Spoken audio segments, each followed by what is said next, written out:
Hello guys! So today, i-share ko sa inyo kung ano yung mga ginawa ko na DIY dun sa birthday ni Hagrid. Konting-konti na lang yung ginastos ko. Dahil syempre, kailangan bongga at the same time, naka-budget pa rin tayo, diba? So, pasensya na sa boses ko guys, ganyan na talaga siya dahil may ubo ako. So, papakita ko na sa inyo.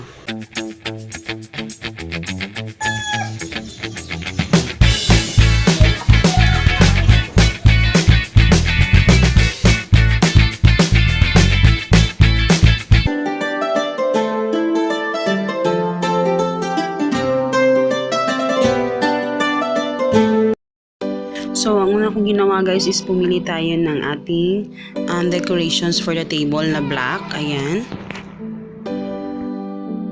At ito naman guys, ito yung cartolina na binili ko na 5 pesos each except sa white is yung white medyo mahal kasi makapal siya.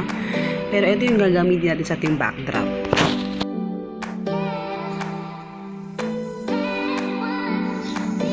So, ito naman guys is yung babombahin natin yung mga balloons natin at lalagyan natin yan ng crepe paper dahil importante yung balloons dahil yun yung magiging festive yung ating birthday party. Dito guys, gagawin natin yung isang backdrop natin na yung crepe paper lang na ating ihahang na red, blue dahil wala tayong white na nakita. So, ito yung aking ginagawa.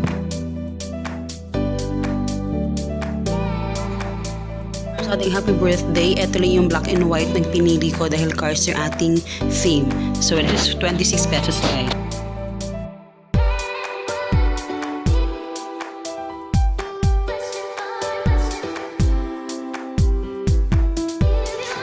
Ito yung ating tela na binili guys na black para to sa racetrack natin. This is 18 pesos ata ang per meter nito. So, binili lang ako ng konti. Kaya ito yung gagamitin natin. After that guys, gumamit din ako ng white tape para sa kanyang magmukha talaga siyang daanan ng cars. So, ito yung food na napili ko guys. Usually dito mga barbecue at mga plato lang talaga yung ginamit ko. Wala nang pa-ek-ek na pasosyal na mga lagayan. Talagang plain plato na white. Ayan, mga barbecue isda. Ito naman guys, ito yung sa ating hotdog. Actually, ano lang yun ng pakwan. Nag-cut lang ako dyan, tapos dyan ko tinusok. Yan, yung ating mga ulam. And mayroon tayong maliit na lechon.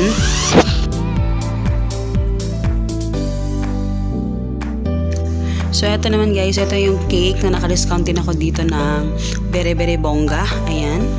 And dito, ito yung mga food na ibibigay ko sa mga bata kasi konti lang talaga yung mga bata, hindi ako nagpa-party. So, yung mga bubbles, yan, yung mga Jell-O, and mga mini Oreos. Nagbalagay lang ako ng Hagrid dyan sa magnetic yan na ano na yung Hagrid, laruan. Tapos ito naman Gel Ace, naglagay din ako ng mga melon. Ayan. At eto naman yung kanyang mga gift. Ito yung mga gift na pinak natin. So, ayan lahat. Yan lahat yung ating decorations na very, very cheap. At sobrang mura lang talaga yung aking pagkagawa niyan, guys. Ito yung mga balloons na nakahang. Yan. Very festive na siya.